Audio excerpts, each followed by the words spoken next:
Dear students and viewers, I hope you are well. Today we will see direct and indirect speech. You are well acquainted with direct and indirect speech. In direct speech, we get the speech of a speaker direct, and in indirect speech, we get this in a modified way. So there needs a change here, and we know how to change. Simply, this is called narration, and in narration, we always change from one speech to another, and we know how to change. A lot of terms are related to this. One is tense. We have to change the tense of direct speech, and secondly, pronouns are changed usually. First person pronoun, second person pronoun, possessive pronoun, they are changed, adverbs are changed, and so many things are related here. We know this, but one thing must be kept in mind, that actually what is important is that you are to keep the tone of the speaker intact. That is, not the words you are changing. You need to take care of keeping the tone or full expression of the speech. This is important. Sometimes we lack some words in direct speech, and when we work with this speech, we have to just show or bring about those words which are actually necessary to express fully.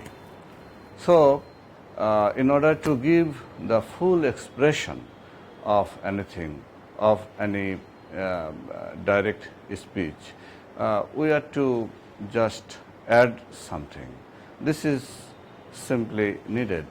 Now, dear students, notice this para, and firstly we have to see the two speakers.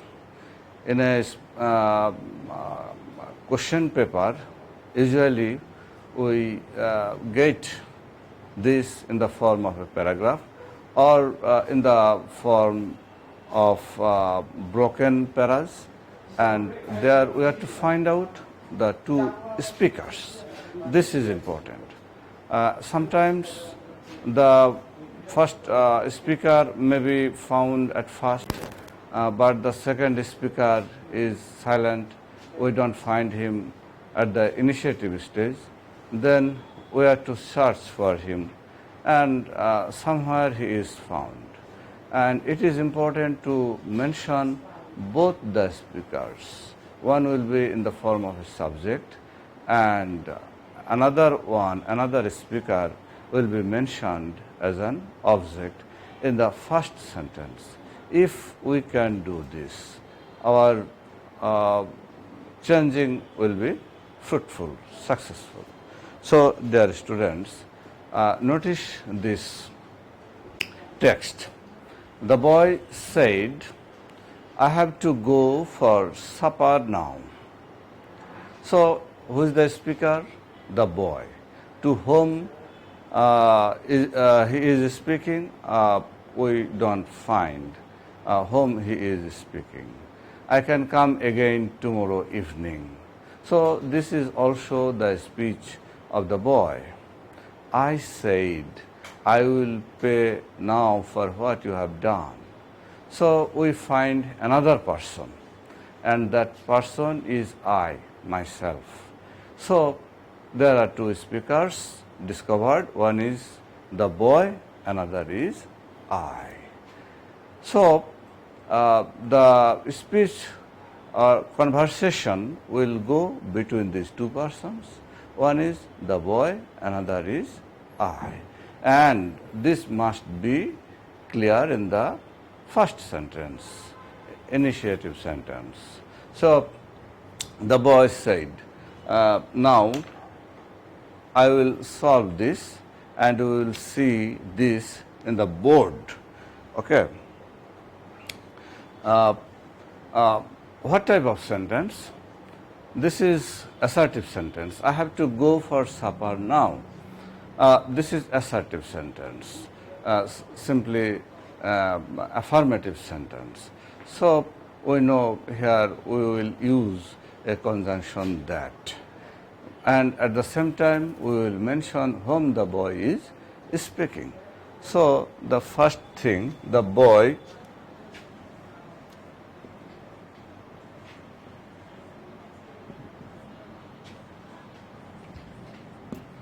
said to me that. You also can go in this way. The boy told me.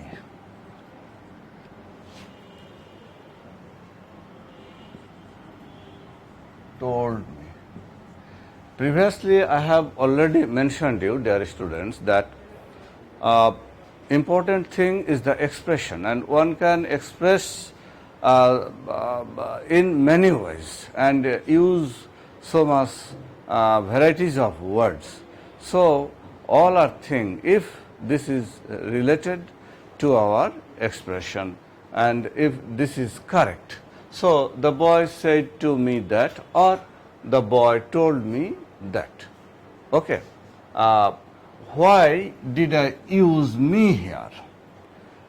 This is the question, because it should be clear at the very beginning of the sentence, at the beginning of the para.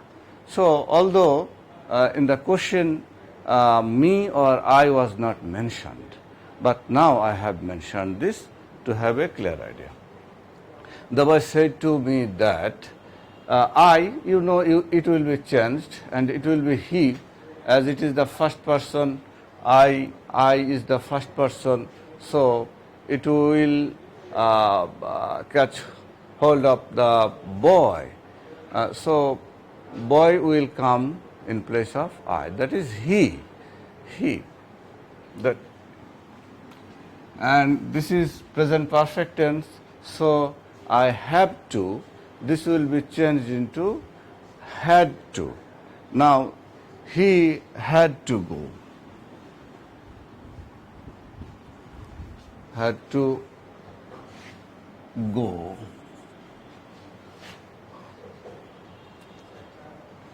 for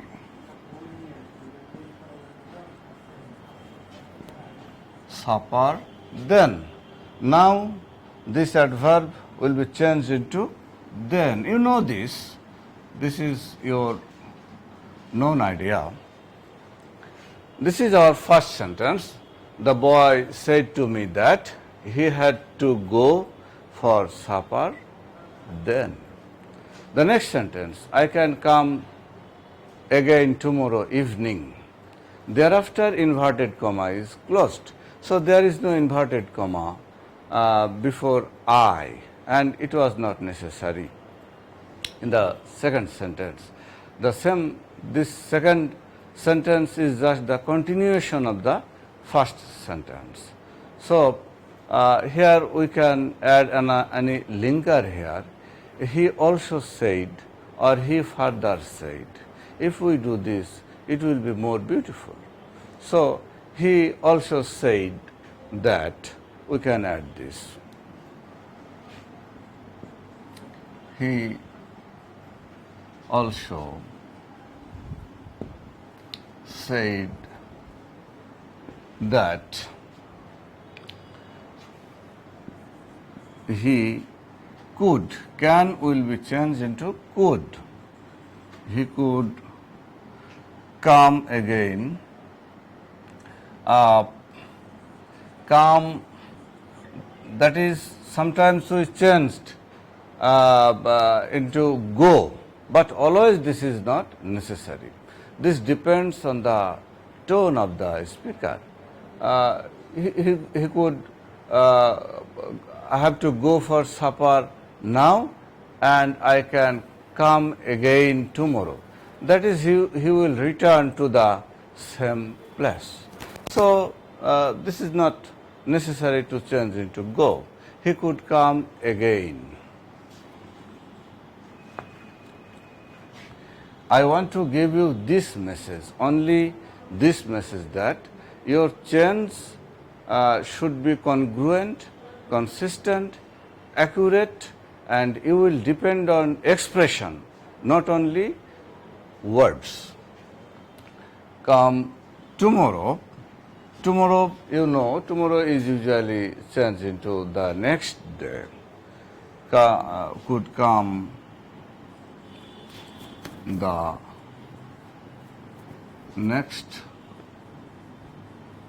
day. Sorry, here I should not use day, evening. The next evening. Okay. If there were no evening, I would write here day. I said, I will pay now for what you have done. So the speaker changes. Now I will write, I said.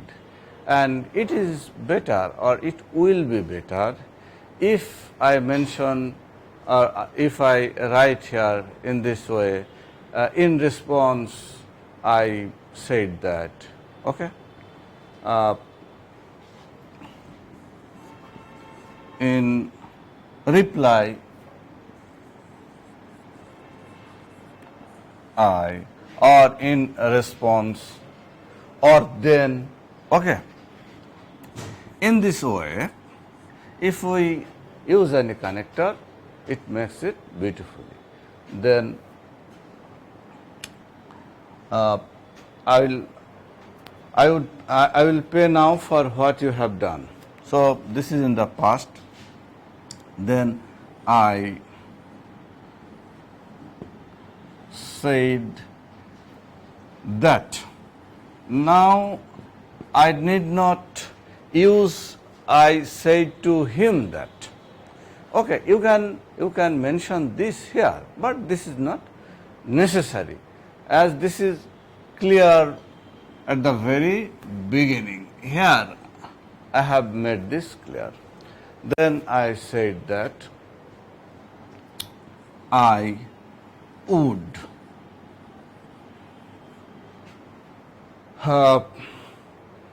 pay him. There is no you, but if I use here, it will be better. I would pay him. I would pay him for what you have done. That is what he had done. As there was past tense outside in reporting verb, I have changed the present perfect into past perfect tense. He had done. This sentence goes on, thinking I should probably have to insist on an older boy. So there is a present participle phrase. Okay, I should keep this intact. I am also writing thinking.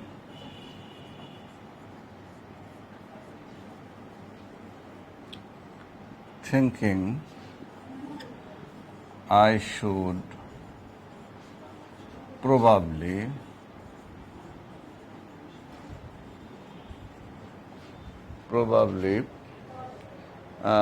have to order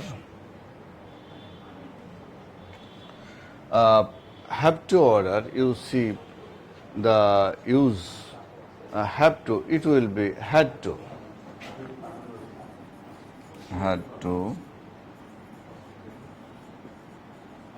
order. I should probably have to insist. I should probably sorry, there is should modal auxiliary. So we should not do anything with now have. Actually, should is related to have, should have to. Okay, in this way, I should have to order. I should have to order. Insist.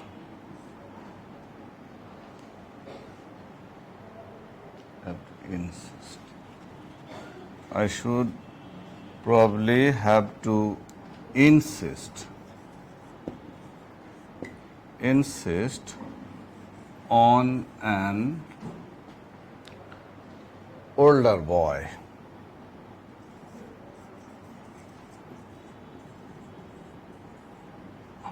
Okay.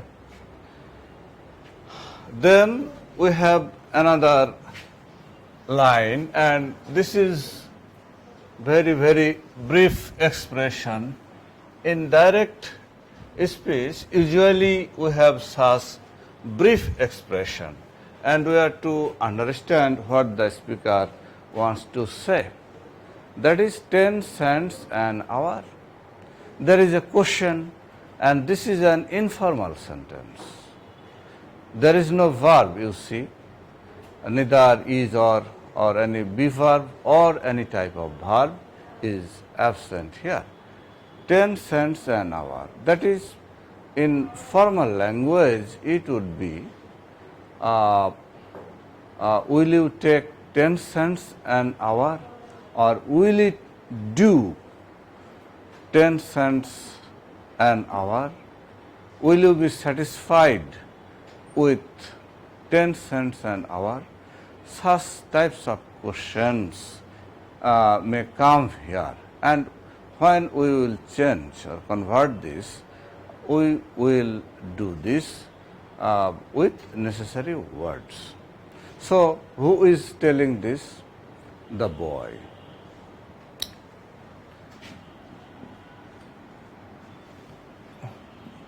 The boy. Sorry. Who is the speaker? 10 cents an hour. This is the speech of I, not the boy. I asked him. I asked. I may mention the boy as him because third person, and there is no other third person present here. Only the boy is present here. So I asked him if he would take or accept. Okay. If he would ask, he would take 10 cents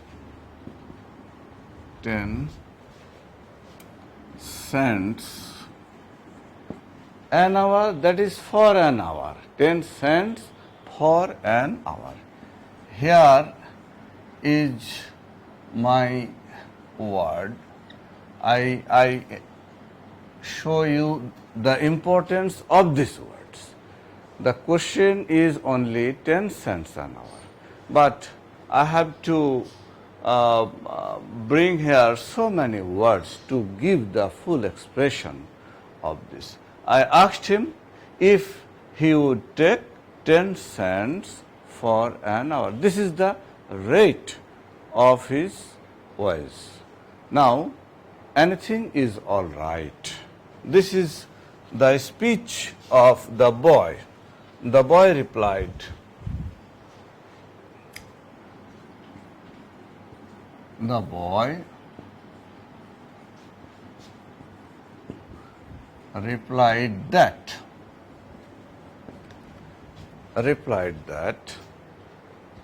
is, he gave the answer. What is the answer? Anything is all right. Is it universal truth? Anything is all right? No. This is a truth only for the boy. So the tense will change. Anything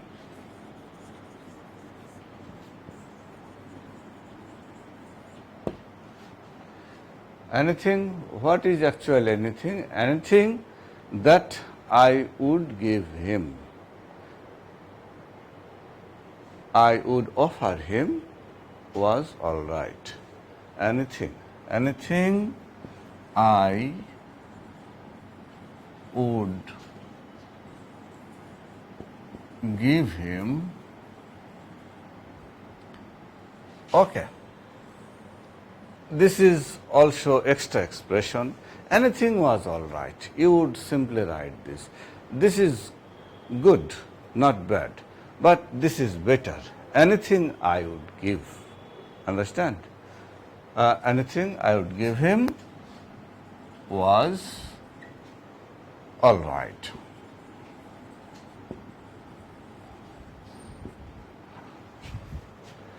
In this way, we have to solve the thing, that is, we have to make the speech clear, make the expression clear. We have to add necessary words to give a full expression, accurate expression of the speaker. Then we see another example. You know this story. This is when Alexander invaded India. He had a talk with Porus. And you know Porus, though a very brave fighter, but he could not win the war. As a result, he was defeated and he was taken before Alexander, and Alexander asked him a question, how he should be treated, and we will see here what he said. So, dear students, see the text. Alexander said to Porus, how do you desire to be treated?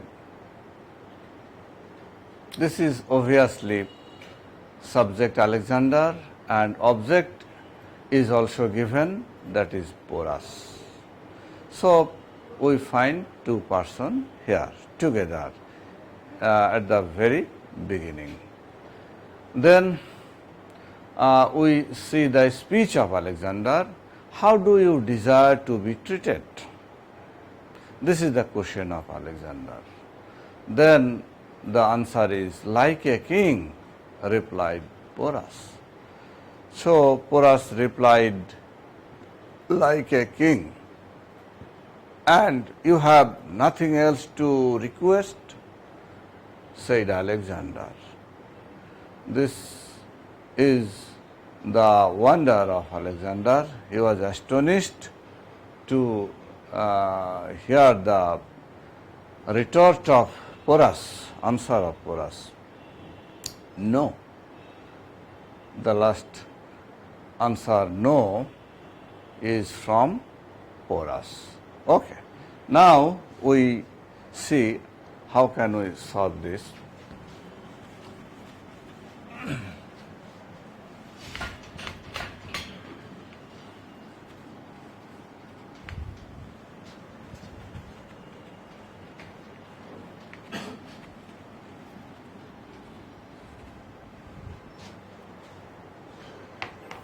This is not a statement or assertive sentence, this is rather a question. So we are to use asked in the reporting verb. Alexander asked Porus.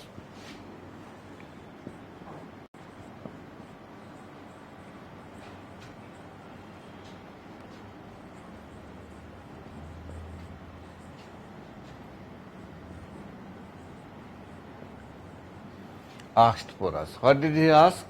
How do you desire to be treated? The structure is very easy.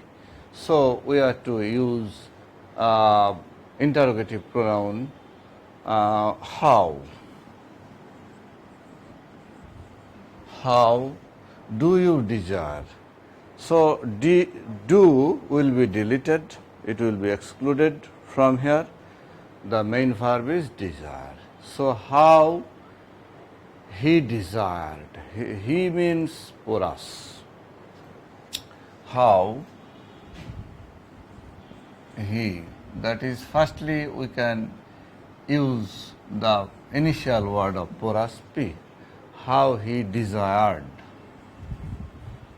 Always we should not use such types of pronouns, or if the reader is intelligent, he can easily understand who is the speaker and whom he is speaking to. So this is not actually a problem. How he desired to be treated. To be treated. This is non-finite verb and it will not be changed. To be treated. Next, like a king, replied Porus. So Porus replied. The sentence will begin in this way. The subject has been mentioned at the end of the sentence, but he will go at the beginning when I am changing into indirect. So Porus replied. Porus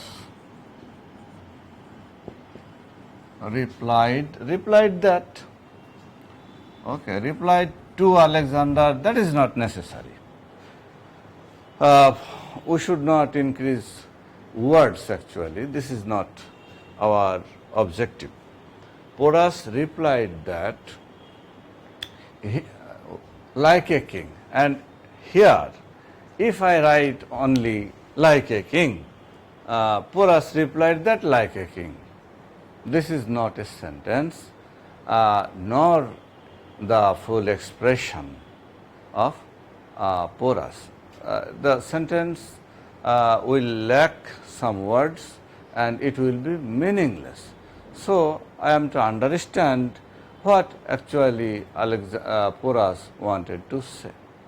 He wanted to say that I should be I want to be treated. I want to be treated like a king. But in direct speech, he only said like a king. How do we answer? If anybody asks me, what is your name? I say, Habibur Rahman. What is your name? Habibur Rahman. But in a full sentence, I am to write, my name is Habibur Rahman. So it should be in accordance with the previous sentence. In previous sentence, we have seen the question of Alexander, how should you want to be or desire to be treated? So desire to be treated like a king. So desire to be treated or want to be treated, this must be mentioned here. Replied that he desired or wanted, that is not necessary. Always I will use desire, that is not expected. And if you write desire, this is also right. If you write wanted, this is also right, no matter. Replied that he wanted to be treated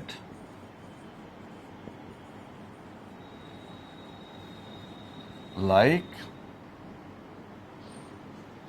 a king.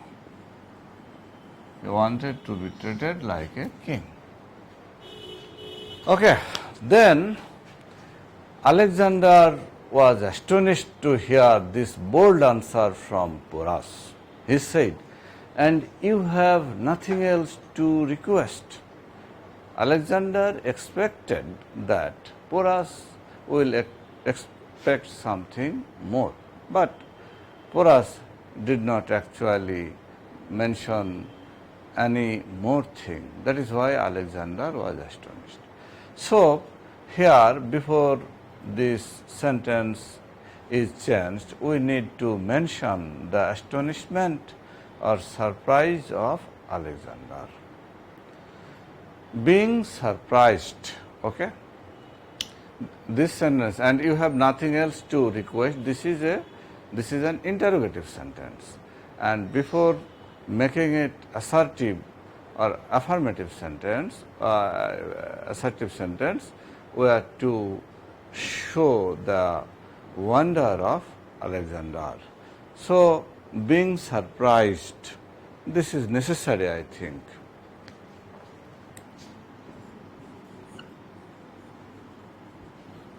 Being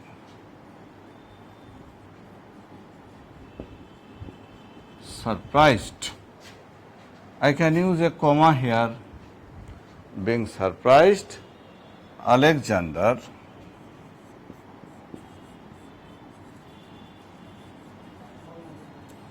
asked Porus. Okay, here I am mentioning Porus. Asked Porus if he had anything to request. Being surprised, Alexander asked Porus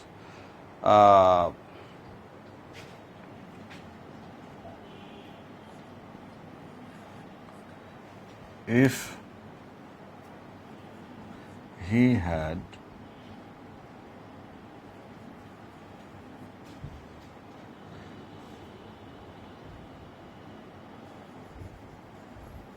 anything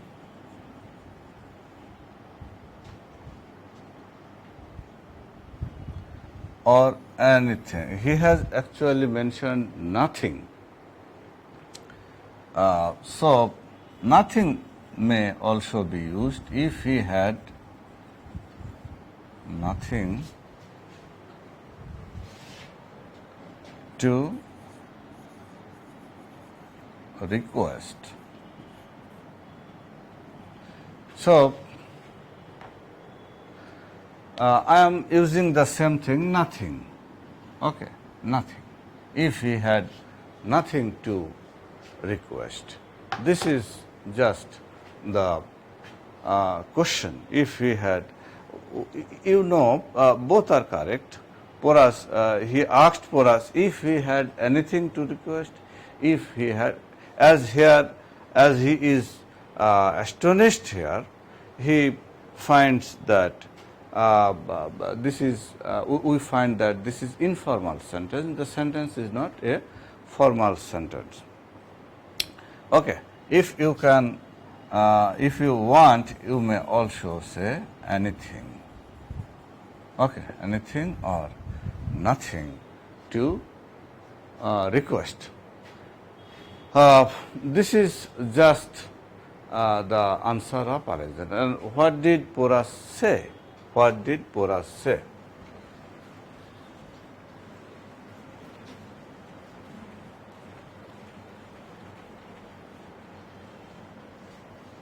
I suggest you to mention nothing. Okay. Porus, what did Porus say? Alexander said to, no. The answer of Porus is no. Then Porus replied,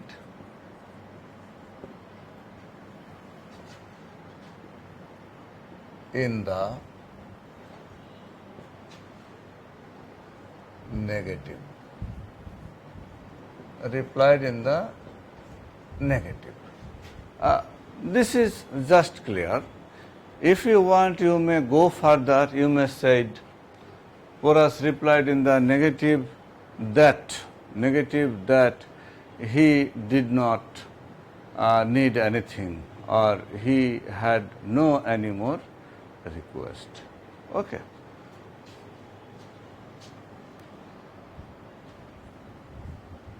Right.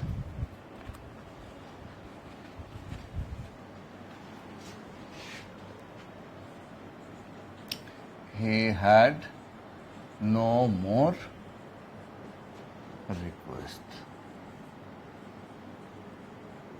Okay. you can come to this point and it will be better. Okay, dear students, now you see we have to do so many things with direct and indirect speech. Actually, we have to understand well. We have to understand well the speech or conversation of two persons.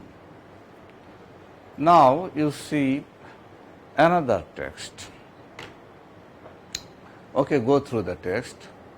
Coffee, I said. Yes, just an ice cream and coffee, she answered.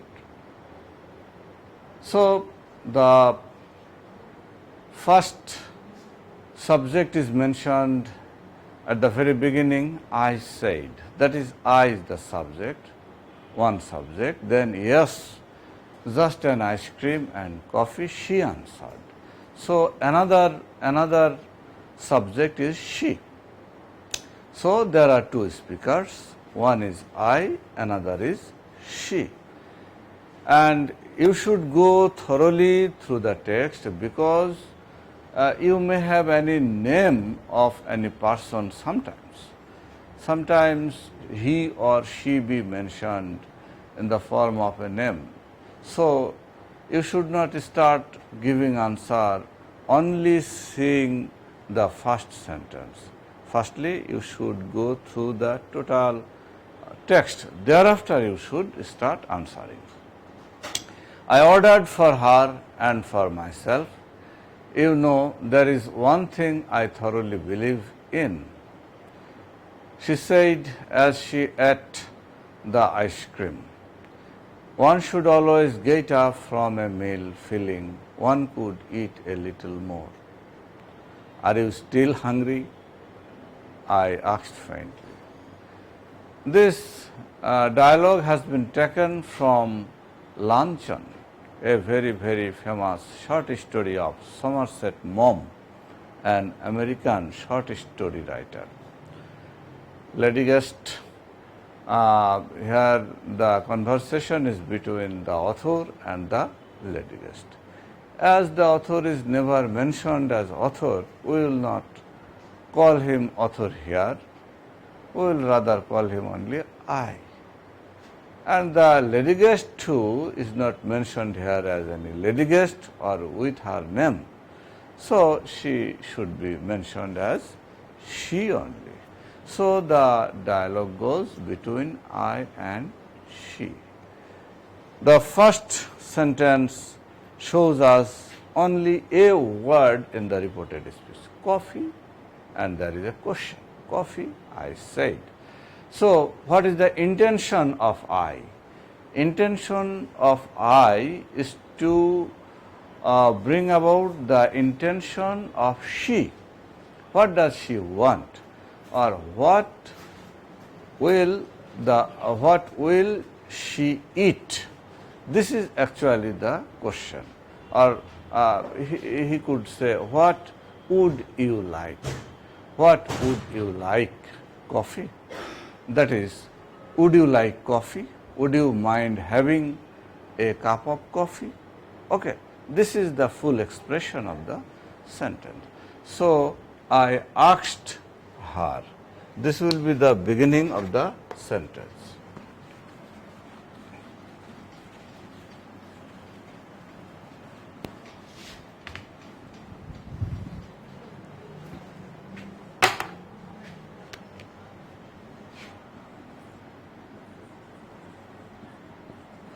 I asked her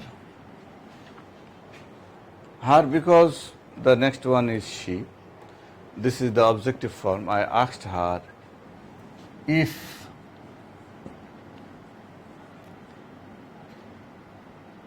she would take or like.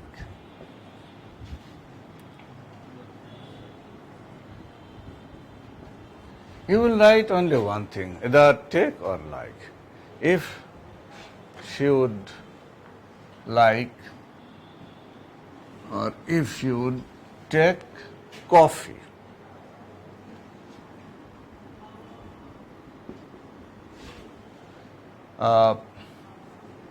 Then this is assertive sentence. I asked her if she would take coffee. Then she answered, yes, just an ice cream and coffee, she answered. So the answer is clear. She answered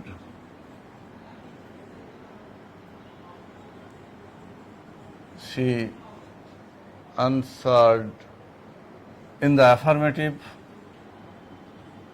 as she has said yes. That is why I am using here in the affirmative. In the affirmative. This is not actually the very important thing here. I can exclude this. She answered that she would take an ice cream. She would take just an ice cream. So this is not always necessary. Actually, here this may be excluded. This is not so much necessary. She answered that. She answered in the affirmative that she would. That is, the question is implied here. It is not given full expression, and in the question implied, we know there is will, that is changed here, will or would, that is changed here into would. She would take.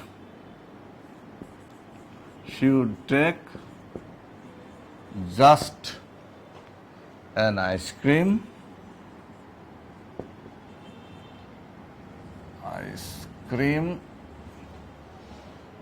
and coffee.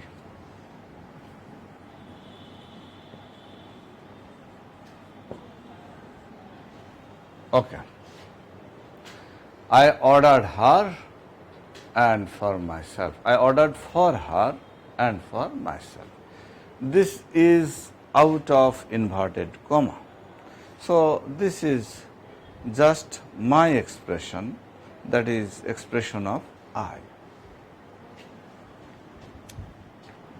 Then I give this linker here as a reaction of the first sentence.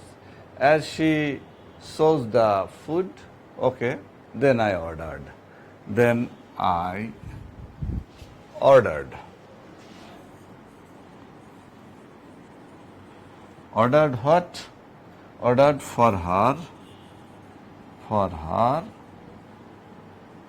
and for myself.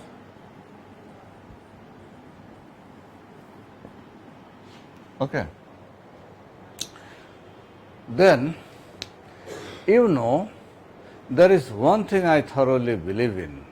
She said, as she ate the ice cream. So while eating ice cream, she said something more. She said, there is one thing I thoroughly believe in. So we should start the sentence from here. As she ate the ice cream, she said, etc., etc.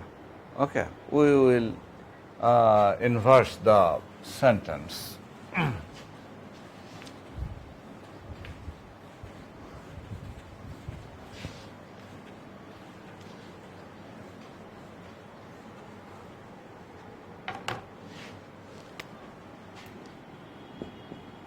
As she ate ice cream,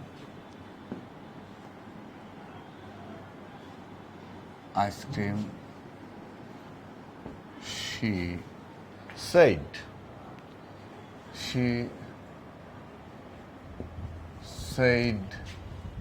that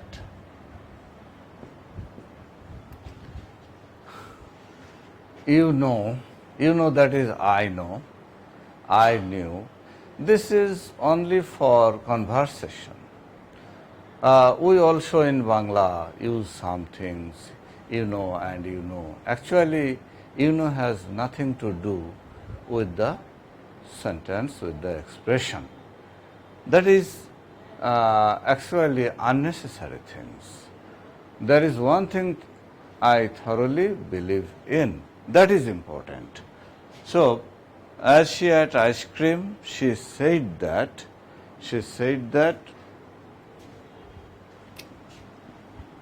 actually the writer does not know what she does. There was one thing. There was one thing. There was one thing I thoroughly, that is she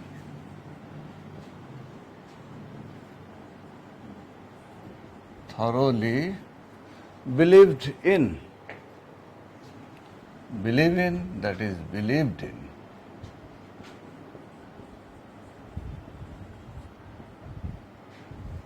This is just proper expression. There is, she said that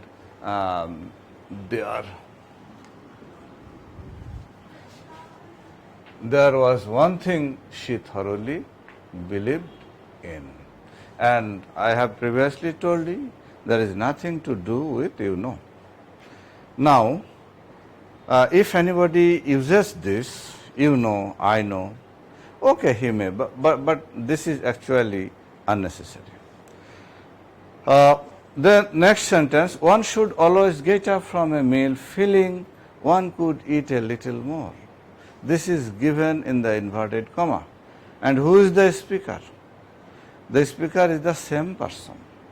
So, the inverted comma has been broken and they have been used in two sentences for the same speaker. You are to thoroughly read the text for this in order to understand. One should always get up. So, she also said, or she further said that.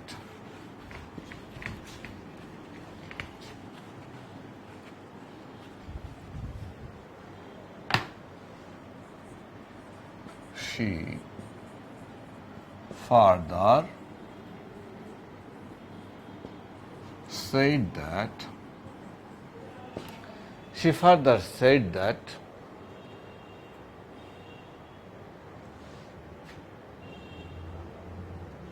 said what? One should always get up. She says this is universal. Actually, this is one type of universality. One should get up, always get up from a meal, feeling that one could eat a little more. This is fact in respect of persons, and this is truth. But do we really do this? No. Or do all the people think that he should get up from a meal feeling he is a little hungry? No, certainly not. So, we cannot take this as an universal truth. Said that one should always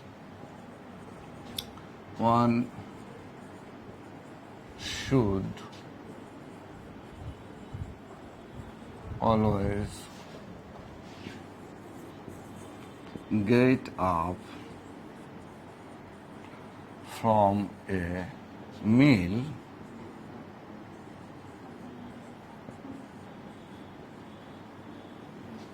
feeling that one could have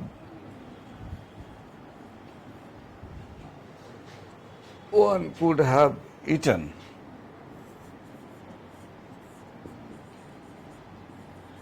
a little more. You can use this tense here, could have eaten, only because he had the opportunity but he did not take this opportunity. This is one type of expression that shows the perfection of our action. Uh, Feeling that one could have eaten a little more. If we do this, the thing will be different. That is, he had the expectation to eat, but now we think we could keep the eating for the future. That is why we should have this feeling not to eat. We can or we could, but we could not take the opportunity. One could eat a little more. One should get up from a meal feeling that one could eat a little more. That is, he has still the capability of eating more. So, it will be taken intact here. It should be chas here. I asked faintly. So, the last two things I did not mention. I asked faintly, are you still hungry? Perhaps there is something in the I have missed here. I asked faintly. Oh, are you still hungry? Sorry, I was missing. Are you still hungry? I asked faintly. So the next question is, okay, this is complete. She further said that one should always get up from a meal feeling that one could eat a little more. Then I asked. I was observing her and I was astonished, but I could not say anything as she was my guest. She was the guest of the author. The author was helpless. Because of his civility, he could not say anything to the lady guest. I asked faintly. I asked her, that is guest, faintly. I asked her faintly, are you still hungry? So, yes, no question. We will use here